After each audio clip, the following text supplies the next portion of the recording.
तो है नमस्कार दोस्तों, क्या हाल चाल है। दिन भर की बड़ी खबरों में आपका स्वागत है। आज की तारीख है 4 नवंबर 2025 और दिन है मंगलवार। तो चलिए दिन भर की खबरों को शुरू करते हैं। प्रधानमंत्री नरेंद्र मोदी ने सहरसा और कटिहार में भाजपा की जमकर चुनावी रैलियों का आयोजन करते हुए विपक्षी कांग्रेस और आरजेडी पार्टी पर जोरदार हमला किया। मोदी जी ने कहा कि राष्ट्रीय जनता दल के सुप्रीमो लालू प्रसाद यादव ने देश की सांस्कृतिक परंपरा का खुलेआम मजाक बना दिया है। पिछले सप्ताह सोशल मीडिया पर लालू की हैलोवीन पार्टी का वीडियो वायरल हुआ, जिसमें वह अपने पोते और पोतियों के साथ विदेशी त्योहार मना रहे हैं दिखाई दिए हैं। इस घटना के बाद पीएम मोदी ने गुस्से में कहा, अरे भैया, तुम्हें भारत के पवित्र पर्वों के जैसे छठ पूजा में समय ही नहीं मिल रहा है, लेकिन हैलोवीन मनाने का समय तो है। तो मोदी ने अपने व्यंग में कहा कि आरजेडी ने तो अयोध्या के राम मंदिर की चिंता है, न ही भारतीय संस्कृति की। यह खबर पूरे बिहार में आग की तरह फैल गई और सोशल मीडिया पर ट्रेंडिंग है। भाजपा के कार्यकर्ताओं के लिए बहुत ही कारगर राजनीतिक हथियार साबित हुआ है। चलिए अगली खबर देख लेते हैं। अगली खबर है सोमवार 3 नवंबर को कांग्रेस की सांसद और भारतीय राजनीति की शक्तिशाली महिला नेत्री प्रियंका गांधी वाड्रा बिहार के समस्तीपुर जिले के रोडसा में एक भव्य रोड शो निकाली। सड़क के दोनों ओर हजारों की भीड़ उमड़ पड़ी और प्रियंका का जबरदस्त स्वागत किया। प्रियंका के साथ बिहार के लोकप्रिय जनता दल यूनाइटेड के सांसद पप्पू यादव भी थे। प्रियंका ने अपने भाषण में कहा कि महागठबंधन की सरकार बनने पर बेरोजगारी दूर की जाएगी, महिलाओं को सशक्त बनाया जाएगा और भारतीय जनता पार्टी की केंद्रीय सरकार की नीतियों को चुनौती दी जाएगी। उन्होंने कहा कि यह चुनाव महज एक साधारण चुनाव नहीं है, बल्कि देश के भविष्य का निर्णय करने वाला चुनाव है। लोगों ने जबरदस्त तरीके से उनका समर्थन किया। तो चलिए बढ़ते हैं वहीं अगली खबर की ओर।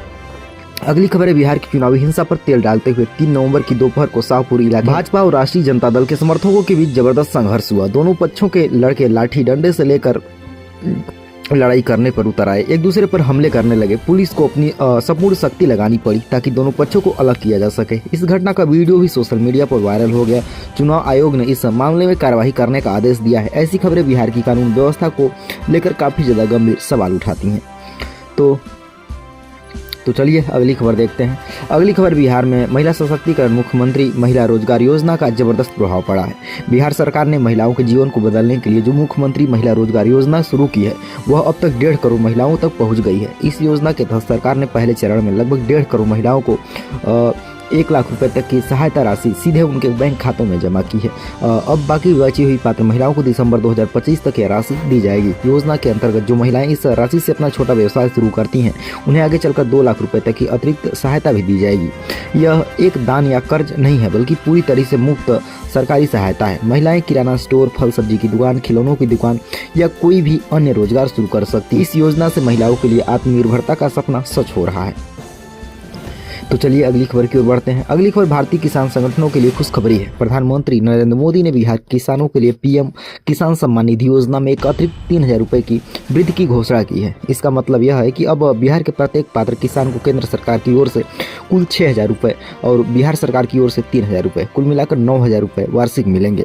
यह ऐतिहासिक निर्णय है जो कि बिहार के लगभग 74 लाख किसानों को प्रत्यक्ष लाभ देगा। कृषि कार्य को और अधिक लाभदायक बनाने के लिए सरकार ने कोल्ड स्टोर की क्षमता 50 लाख मीट्रिक टन तक बढ़ाने की योजना भी बनाई है। नदी जोड़ योजना में भी तेजी लाई जाएगी। यह योजना तब लागू होगी जब भाजपा नीति एनडीए की सरकार बिहार में बनेगी।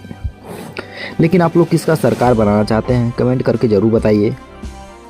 और चलिए अगली खबर की ओर बढ़ते हैं। अगली खबर है केंद्रीय सड़क मंत्री परिवहन मंत्री नितिन गडकरी ने सीवान में एक चुनावी रैली को संबोधित करते हुए कहा कि बिहार के विकास को लेकर शानदार दावे किए। गडकरी ने कहा कि केंद्र सरकार के पास विकास कार्यों के लिए धन की कोई कमी नहीं है, बस जरूरत है ईमानदार नेतृत्व और जनसेवा की भावना से काम करने वाली जनप्रतिनिधियों की। गडकरी ने बताया कि बिहार की बुद्ध सर्किट के लिए 10,000 करोड़ की लागत से 4 लेन और 6 लेन सड़कें बनाई जा रही हैं। अयोध्या से लेकर चारधाम और कश्मीर से अरुणाचल प्रदेश तक का पूरा सड़क नेटवर्क नया रूप दिया जाएगा। गडकरी के अनुसार जब ये सभी प्रकल्प पूरे हो जाएंगे तो बिहार की सड़कें विश्व की सबसे उन्नत सड़कों में से एक बन जाएंगी। तो चलिए बढ़ते हैं अगली खबर की ओर। अगली खबर है उत्तर प्रदेश के महाराजगंज जिले में एक महत्वपूर्ण कार्यक्रम आयोजित किया गया, जहां पुलिस ने महिलाओं और बच्चियों को उनके अधिकारों के प्रति जागरूक किया। पतरेंगवा गांव में थानाध्यक्ष राजकुमार सिंह के नेतृत्व में बहु बेटी सम्मेलन का आयोजन किया गया। इस सम्मेलन में महिला सुरक्षा, दहेज उत्पीड़न, छेड़छाड़ और अन्य अपराधों के खिलाफ विस्तृत जानकारी दी गई। महिलाओं और बच्चियों की विभिन्न हेल्पलाइन नंबर जैसे कि 112, 1090, 102 और 181 के बारे में बताया गया ताकि वे किसी भी परिस्थिति में तुरंत मदद ले सकें। मिशन शक्ति 5.0 अभियान के तहत आंगनबाड़ी केंद्रों द्वारा महिलाओं को एनीमिया से बचाने के लिए आयरन और कैल्शियम की गोलियां भी वितरित की गई। यह पहल महिला सशक्तिकरण का एक बेहतरीन उदाहरण हो सकता है। तो चलिए बढ़ते हैं एक और खबर के साथ में। बिहार के सारण जिले के छपरा शहर में एक भयानक घटना हुई जिसने पूरे इलाके में दहशत फैला दी। सोमवार को छपरा की 2 अलग अलग थाना क्षेत्रों में भीषण गोलीबारी हुई। मढ़ौरा थाना क्षेत्र के भावलपुर गांव में, दाऊदपुर थाना क्षेत्र के बड़वा गांव में यह गोलीबारी हुई। दोनों घटनाओं में कम से कम 2 युवक गंभीर रूप से घायल हुए। एक घायल को पटना मेडिकल कॉलेज हॉस्पिटल में भेजा गया और सारण के वरिष्ठ पुलिस अधीक्षक डॉक्टर कुमार आशीष ने बताया कि भावलपुर की घटना आपसी विवाद से संबंधित है, जबकि बड़वा गांव में 2 परिवारों के बीच विवाद के दौरान गोली चलाई गई। पुलिस ने दोनों मामलों में जांच शुरू कर दी है। तो चलिए बढ़ते हैं अगली खबर की ओर। अगली खबर है भारतीय अंतरिक्ष अनुसंधान संगठन इसरो ने 2 नवंबर 2025 को एक शानदार उपलब्धि हासिल की है। इसरो भी भारी रॉकेट बाहुबली यानी कि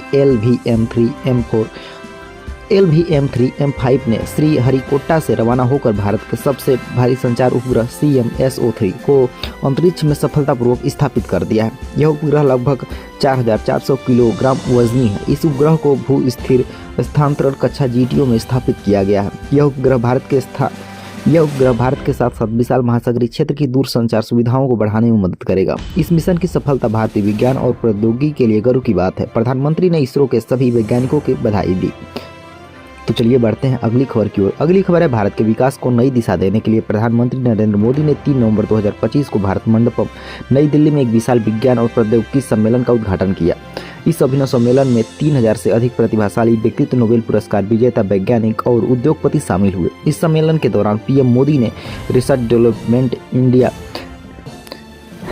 डेवलपमेंट एंड इनोवेशन यानी कि RDI स्कीम के तहत 1 लाख करोड़ रुपए का एक विशाल निवेश घोषित किया। यह योजना निजी क्षेत्र में अनुसंधान और विकास को प्रोत्साहित करेगी। इस प्रयास से भारत के विज्ञान और प्रौद्योगिकी के क्षेत्र में एक क्रांति आने वाली है। कृत्रिम बुद्धिमत्ता जैसे जैव निर्माण, निर्माण कार्य और ज्ञान महत्वपूर्ण क्षेत्रों में चर्चा हुई। तो चलिए बढ़ते हैं अगली खबर की ओर। अगली खबर है दिल्ली सरकार ने महिलाओं की सुरक्षा और सशक्तिकरण के लिए एक अद्भुत योजना शुरू की है। इस योजना का नाम पिंक सहेली स्मार्ट कार्ड है और इस विशेष कार्ड के जरिए दिल्ली की सभी महिलाएं, ट्रांसजेंडर व्यक्ति दिल्ली की परिवहन निगम DTC की सभी बसों में बिल्कुल मुफ्त यात्रा कर सकते हैं, जैसे कि केजरीवाल ने किया था। यह योजना पहले से ही विभिन्न महिला संगठनों द्वारा सराहनीय बताई जा रही है। यह कार्ड महिलाओं की आर्थिक बोझ को कम करने के लिए साथ साथ उन्हें सुरक्षित परिवहन प्रदान करेगा। तो चलिए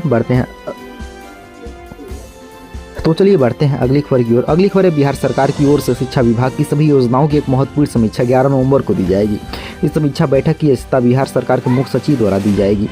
शिक्षा विभाग के सभी निदेशक और सचिव इस बैठक में शामिल होंगे। इस बैठक में विभाग की प्रगति, लंबित मामलों और नई योजनाओं पर विस्तृत चर्चा की जाएगी। सोमवार को शिक्षा विभाग के अधिकारियों के साथ एक तैयारी बैठक भी हुई। बिहार के मुख्यमंत्री नीतीश कुमार ने शिक्षा के क्षेत्र में कई सुधार किए। स्कूलों में हर जिलों में 10 टॉप मॉडल स्कूल विकसित गए होंगे और सभी सरकारी विद्यालयों में IT लैब्स बनेंगे। तो चलिए बढ़ते हैं अगली खबर की ओर। अगली खबर है नवंबर 2025 में बिहार की स्कूलों की छुट्टियों की एक महत्वपूर्ण घोषणा की गई। बिहार के सभी सरकारी और निजी स्कूल 5 नवंबर को गुरु नानक जयंती के अवसर पर बंद रहेंगे। पटना और सिख आबादी वाले अन्य जिलों में यह छुट्टी लागू हो। इसके अलावा 6 नवंबर को विधानसभा चुनाव के पहले चरण में मतदान होने वाला है, इसलिए उस दिन भी स्कूल बंद रहेंगे। 17 जिलों में चुनाव के समय स्कूलों को पोलिंग स्टेशन के रूप में इस्तेमाल किया जा रहा है। इसके बाद बिहार स्कूल परीक्षा बोर्ड यानी कि BSEB 19 से 26 तक सेंटअप परीक्षाएं आयोजित करेगा। सभी स्कूलों को इन महत्वपूर्ण तारीखों का ध्यान रखना चाहिए। तो चलिए बढ़ते हैं अगली खबर की ओर। अगली खबर है नवंबर 2025 का महीना सिनेमा प्रेमियों के लिए एक शानदार महीना होने वाला है। इस महीने में 7 बड़ी हिंदी फिल्में रिलीज होंगी। सबसे पहली फिल्म 7 नवंबर को हक आएगी, जिसमें यामी गौतम और इमरान हाशमी होंगे। यह फिल्म मशहूर साहो बानो केस पर बनी है। 14 नवंबर को अजय देवगन और रकुलप्रीत सिंह की दे प्यार 2 आएगी। 21 नवंबर को फरहान अख्तर की वार फिल्म 120 बहादुर आएगी और वहीं जो 1962 के रजांगला की लड़ाई पर आधारित है। इसी दिन विजय वर्मा और फातिमा सना शेख की रोमांटिक ड्रामा गुस्ताख इश्क भी आएगी। 21 नवंबर को ही रितेश देशमुख और विवेक ओबेरॉय की कॉमेडी मस्ती 4 भी रिलीज होगी। इसके अलावा धनुष और कृति सेनन की भी तेरे इश्क में भी नवंबर में आएगी। सोनाक्षी सिन्हा की जटाधारा भी नवंबर में ही रिलीज होगी। तो इसी के साथ चलिए बढ़ते हैं अगली खबर की ओर। अगली खबर है बिहार में बेरोजगारी का संकट एक गंभीर समस्या बन गई है, लेकिन सबसे चिंताजनक बात यह है कि शिक्षित युवाओं को सबसे ज़्यादा बेरोजगारी का सामना करना पड़ रहा है। पीरियोडिक लेबर फोर्स सर्वे के अनुसार 15 से 29 वर्ष के युवाओं में बेरोजगारी दर 2023 से 24 में 9.9% थी, जो कि पहले 2018-19 में 30.9% थी। हालांकि यह सुधार सकारात्मक है, लेकिन अब भी अनेक समस्याएं। सबसे चिंताजनक बात यह है कि जो लोग पढ़े लिखे नहीं हैं उनमें बेरोजगारी दर केवल 0.8% है, जबकि स्नातकों में 14.7% बेरोजगारी है। स्नातकोत्तर शिक्षा प्राप्त लोगों में यह दर 19% तक पहुंच जाती है। सरकार ने प्रधानमंत्री कौशल विकास योजना जैसे कार्यक्रम शुरू किए हैं, लेकिन ये भी अभी तक पर्याप्त नहीं है। तो चलिए बढ़ते हैं अगली खबर की ओर। अगली खबर बिहार के खेल क्षेत्र में एक नई क्रांति आई है। बिहार सरकार ने खिलाड़ियों के लिए मेडल और जॉब पाओ योजना शुरू की है। इस योजना के तहत जो भी खिलाड़ी राष्ट्रीय या अंतर्राष्ट्रीय स्तर पर पदक जीतता है उसे सीधे सरकारी नौकरी मिलती है। इसके अलावा 3 प्रकार की छात्रवृत्तियां भी दी जाएंगी। खिलाड़ियों को भारत या विदेश में प्रशिक्षण के लिए सरकार आर्थिक सहायता प्रदान करती है। एशियाई खेलों में पेरिस ओलंपिक्स के लिए खिलाड़ियों का विशेष प्रशिक्षण दिया जा रहा है। बिहार के एक प्रसिद्ध खिलाड़ी ने बताया कि इस योजना के कारण उसे अपने सपनों का पालन करने की हिम्मत मिली। खेलों का बुनियादी ढांचा भी तेजी से बेहतर हो रहा है।